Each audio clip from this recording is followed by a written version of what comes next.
Olá, tudo bem com você? Aqui quem fala é o professor Tiago Meneghel, professor de administração do Instituto Federal de Santa Catarina, Campus Lages. Nesta videoaula nós vamos falar sobre a famosa lei da oferta e da procura. Dizem que essa lei determina o preço de tudo que você paga, influencia diretamente na sua vida, mas exatamente o que é a lei da oferta e da procura? Para entender mais sobre isso, convido você a caminhar comigo. Vamos lá?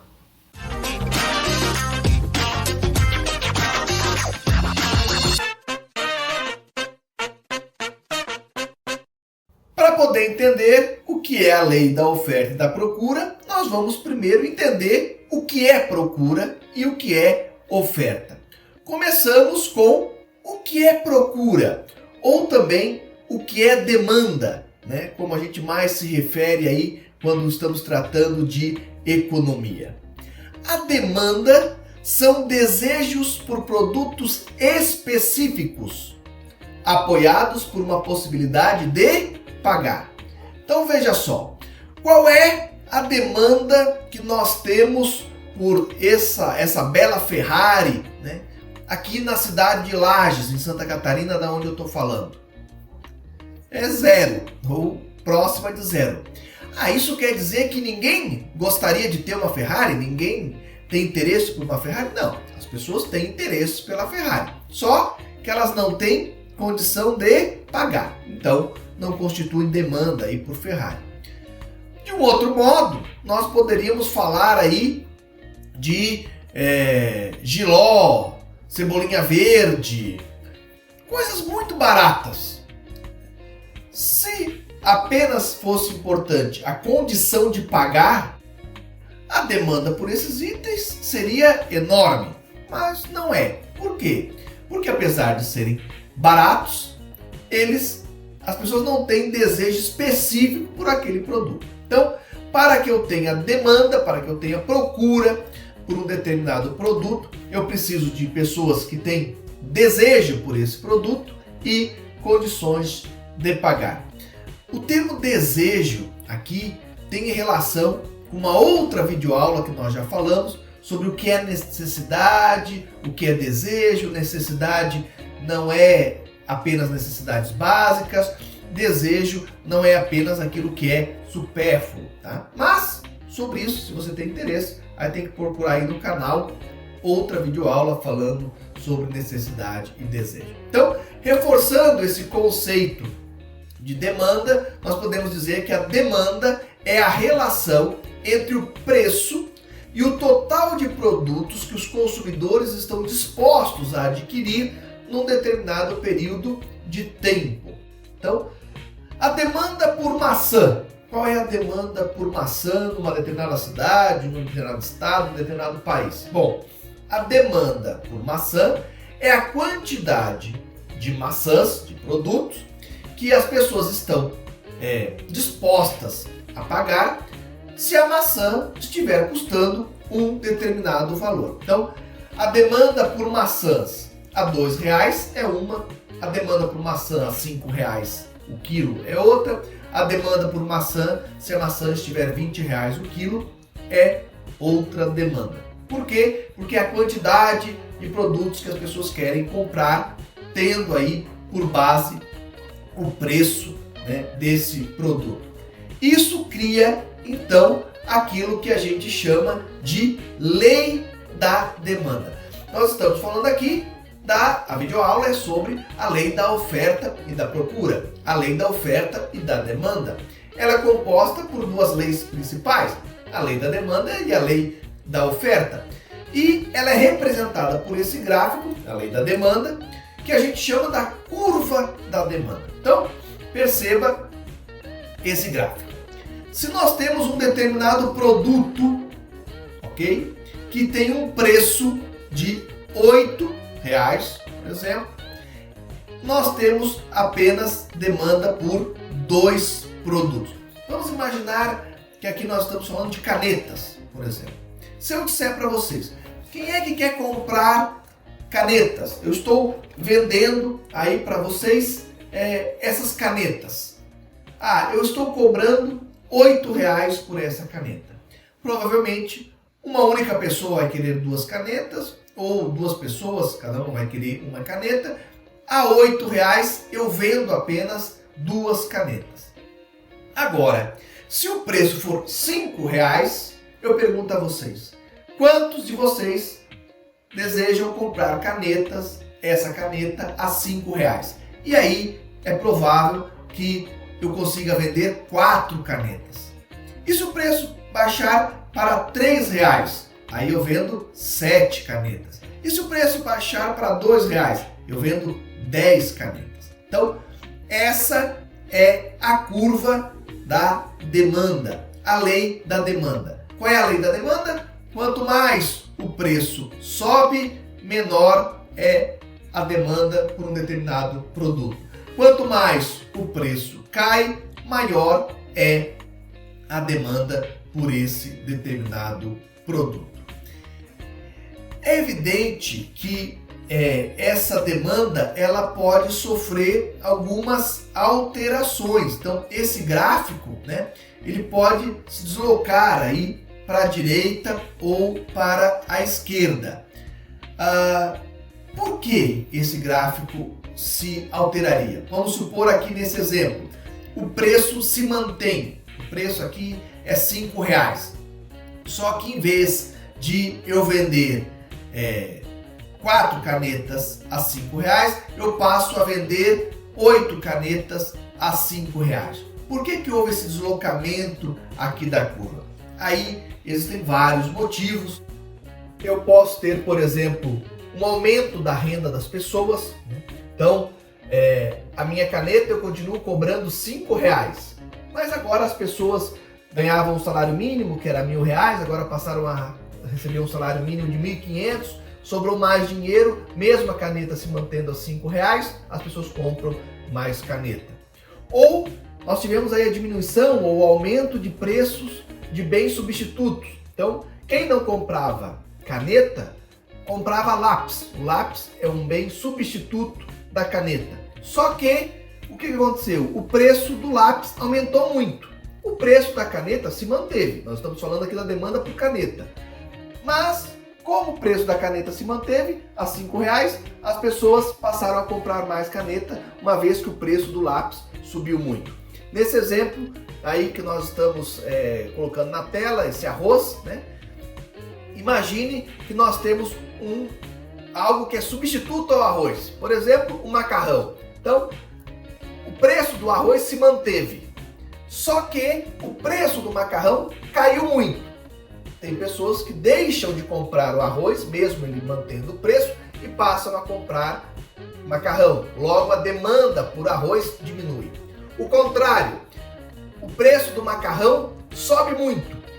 As pessoas deixam de comprar macarrão e passam a comprar arroz, mesmo que o preço do arroz se mantenha. Então há um deslocamento dessa curva da demanda. Isso também acontece, por exemplo, na diminuição ou no aumento de preços complementares. Então, por exemplo, o feijão. O feijão é um bem complementar ao arroz. Vamos supor que o preço do feijão caiu.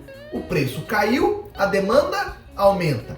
Só que quando as pessoas compram o feijão, para comer algo com feijão, elas acabam levando o arroz. Então, mesmo que o arroz se mantenha, a demanda dele aumenta porque diminuiu o preço de um bem complementar.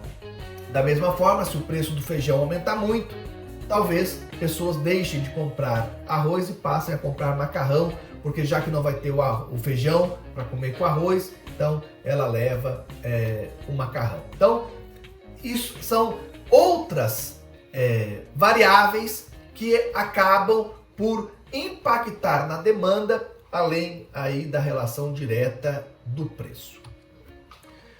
Visto isso, e nós estamos vendo de forma bastante rápida, nós já passamos a falar da questão da oferta. Se a demanda é a quantidade de produtos específicos que as pessoas desejam comprar a um determinado nível de preço, o que é a oferta? É justamente o outro lado do mercado, vamos chamar assim. É a quantidade de um produto que os produtores ou as firmas desejam oferecer para a venda durante um período de tempo para um dado nível de preço. Então, de novo, é uma relação aí com o preço, mas agora com o interesse de colocar esse determinado produto em oferta para o mercado. A lei da oferta, ela é inversamente proporcional à lei da demanda. Na oferta, quanto maior é o preço de mercado, maior é a quantidade de um bem ou serviço que o produtor está disposto a oferecer para a venda em um determinado período de tempo. Então, vamos inverter agora a nossa relação. Agora, não sou eu, que estou aí vendendo canetas para vocês. Agora é vocês que estão ofertando canetas e eu agora sou a demanda. Muito bem, eu digo o seguinte: eu estou pagando R$2 por canetas que vocês possam me vender. É possível aí que tenham pessoas que tenham caneta em excesso, enfim, e queiram me vender canetas. Mas, vamos ver aí nesse gráfico, vamos supor que se eu estou pagando R$2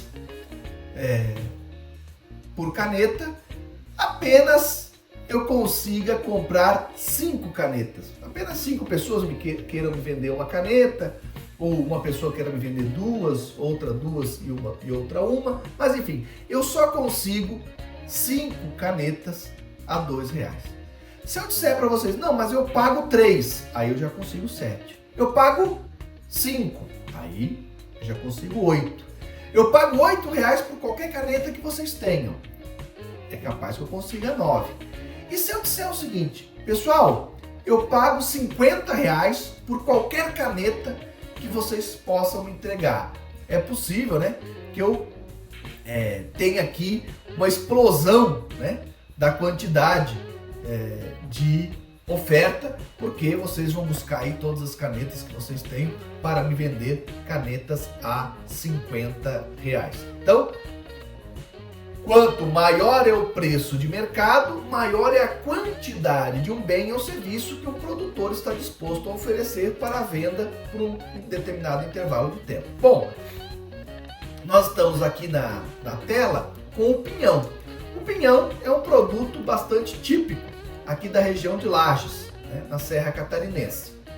Se o preço do pinhão estiver aí R$2 o quilo, é provável que tenha talvez até pinhão caindo dos pinheiros e as pessoas nem tenham interesse de entrar lá e fazer a coleta e levar isso para o mercado e vender, enfim. Agora, se o pinhão já tiver R$3, R$4, R$5, R$6 o quilo, a quantidade de pessoas que querem entrar dentro lá da propriedade, subir no pinheiro, que não é uma coisa muito simples, colher o pinhão, enfim, levar para o mercado é maior. Por quê? Porque o preço é maior. Muito bem, então nós entendemos a lei da demanda, a lei da procura e a lei da oferta. E se vocês são pessoas inteligentes, vocês já viram que os gráficos são diferentes, mas que em um determinado momento esses gráficos se cruzam. E esse ponto onde os gráficos se cruzam é um ponto muito importante, porque ali nós temos o que a gente chama de preço de equilíbrio ou a determinação de um preço onde a quantidade demandada e a quantidade ofertada serão iguais a um determinado nível de preço. É isso que nós vamos ver agora.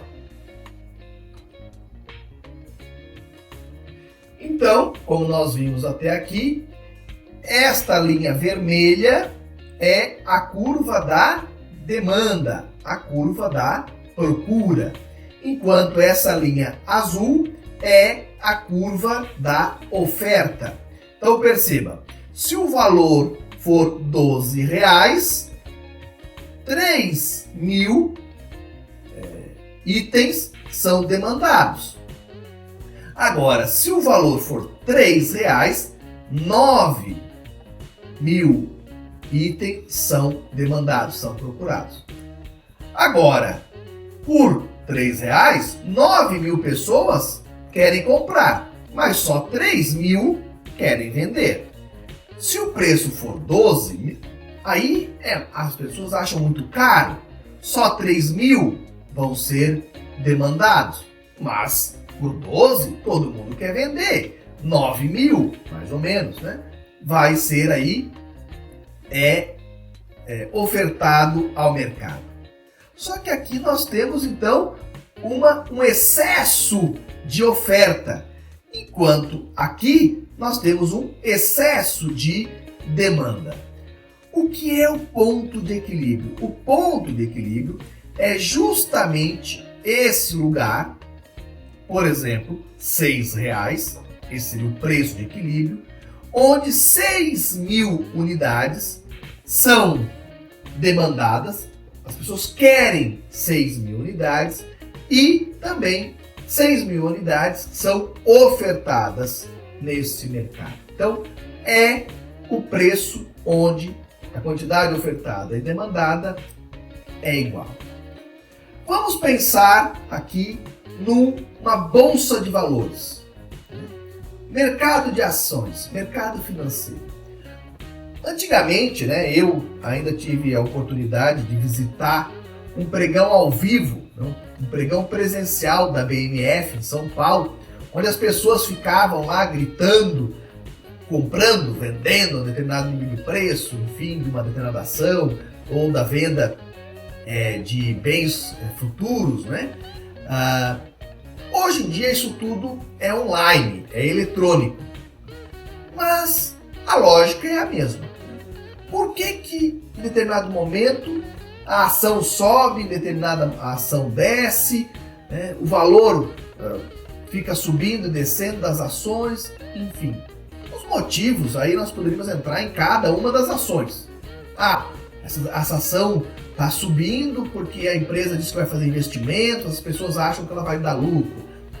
Essa ação está caindo, por exemplo, agora tivemos há pouco tempo atrás o escândalo das lojas americanas, foi descoberto um rombo lá no balanço e tal, então as ações caíram e tal.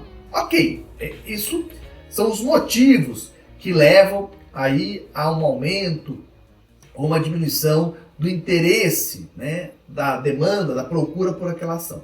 Mas o que nos interessa aqui é o seguinte, entender que aquele preço sobe e desce porque a bolsa está a todo momento, a todo instante, buscando o preço de equilíbrio.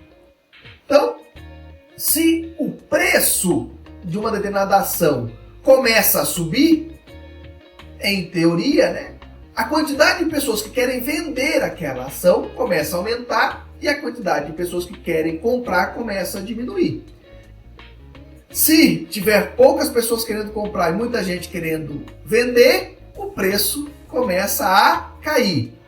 Nesse processo de o preço caindo, as pessoas que estão querendo vender, algumas delas vão desistindo, as pessoas que não queriam comprar passam a ter interesse porque o preço está caindo e se encontram ali uma determinada quantidade de pessoas que quer comprar e vender. Então, em virtude de diversos motivos,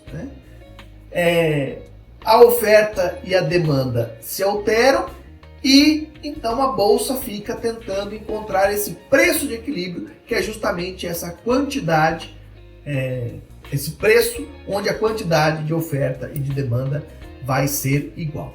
E isso, gente, a gente pode aplicar para muitas e muitas coisas. Vamos pensar então no preço do dólar, câmbio.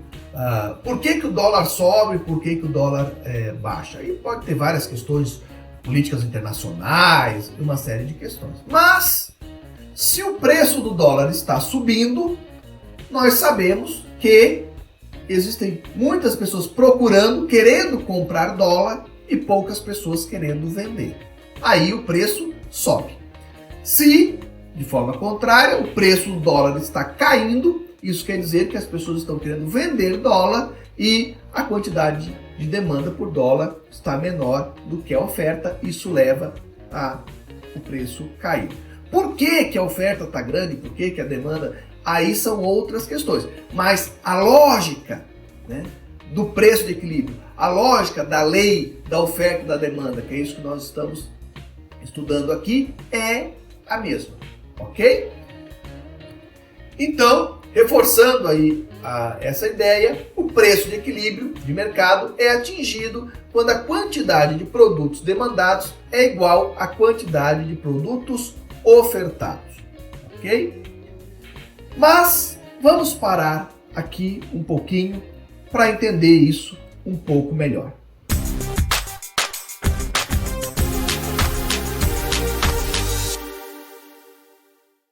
Algumas pessoas ao longo da aula podem estar aí com uma pulga atrás da orelha.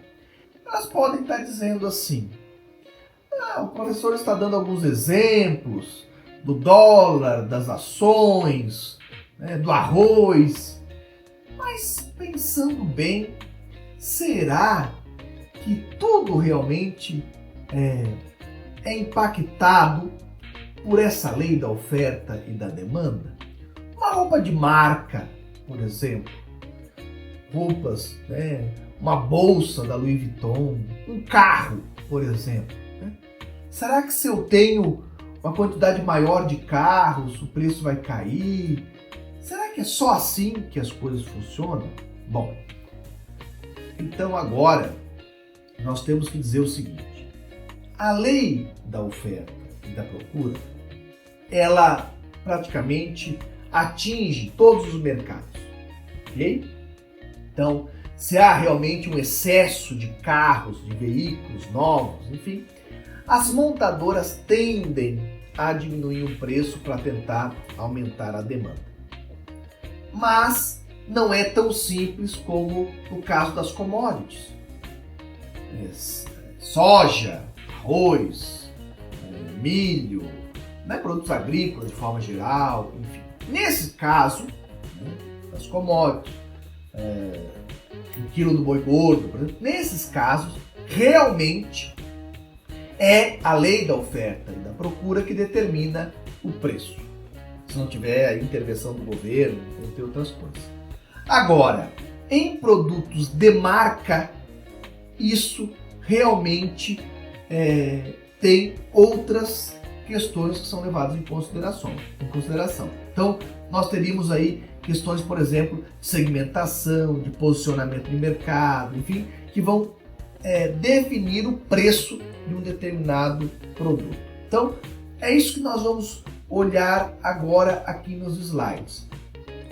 Para que realmente o preço de equilíbrio seja definido pelo mercado, pela procura e pela oferta, é preciso que nós tenhamos um livre mercado. E quais são as características de um livre mercado? Olha aqui. Então, para que eu tenha um sistema de livre mercado, né, uma competição perfeita, que é justamente o que é exigido, né, para que o ajustamento da economia esteja condicionado à lei da oferta e da procura, eu preciso de algumas características fundamentais, alguns pressupostos básicos. O primeiro, um elevado número de participantes neste mercado e cada participante com uma parcela pequena da produção. Então eu não posso falar em lei da oferta e da demanda, enfim, se eu estou falando de monopólio ou mesmo de oligopólio, né? Onde a oferta está concentrada aí na mão de poucas pessoas que podem, vamos chamar assim, manipular a quantidade que vai ser ofertada para então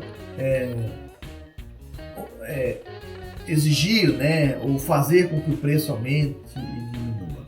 Eu preciso de uma farta disponibilidade de informações. Por isso que quando uma empresa que tem ações cotadas em bolsa, tem aí uma notícia relevante sobre essa empresa, ela precisa de forma clara e através de um trâmite formal informar isso à CVM e ao mercado. Por quê? Porque se eu tiver uma informação privilegiada, vamos supor que eu sei que uma determinada empresa vai apresentar um prejuízo e tal, e que isso pode impactar o preço das ações. Eu posso vender as minhas ações que ainda não caíram, né, de forma antecipada e ter uma vantagem indevida, vamos chamar assim. Da mesma forma, se eu souber que uma empresa vai receber um aporte e que isso provavelmente vai subir aí o preço das ações, se eu souber dessa informação antes das outras pessoas, eu vou lá, já compro as ações a um preço mais baixo, porque eu tenho uma informação que os outros não têm, e aí depois eu ganho também de forma indevida com o aumento dessas ações, né? Então, para que o sistema de preço de equilíbrio funcione no mercado de ações, é preciso que exista uma farta disponibilidade de informações. Isso também, né, mesmo um agricultor, né, que produza feijão, milho, ele precisa saber, né, como é que está aí as condições, quanto é que está o preço desse produto no mercado nacional e tudo mais. Senão, alguém chega ali na propriedade dele, conta uma história para ele não sabe realmente como é que está a situação em outros lugares, né, pode talvez vender por um preço abaixo e por aí vai. Muito bem. Uma outra questão é a total liberdade para entrada e saída do mercado. Então, o agricultor, por exemplo, que produz feijão, milho, soja, ele pode sair do mercado de soja, do milho, a hora que ele quiser. Né? O preço não está bom, eu vou para outra, vou produzir outro, né, produto e tal. Então, e aí com isso ele vai adequando de novo a oferta e a demanda. Eu coloquei aqui na foto um produtor de fumo, porque o fumo não tem não tem aí um livre mercado. Existem poucas empresas que compram o fumo do agricultor, basicamente a Souza Cruz e a Philip Morris. Então, o que acontece?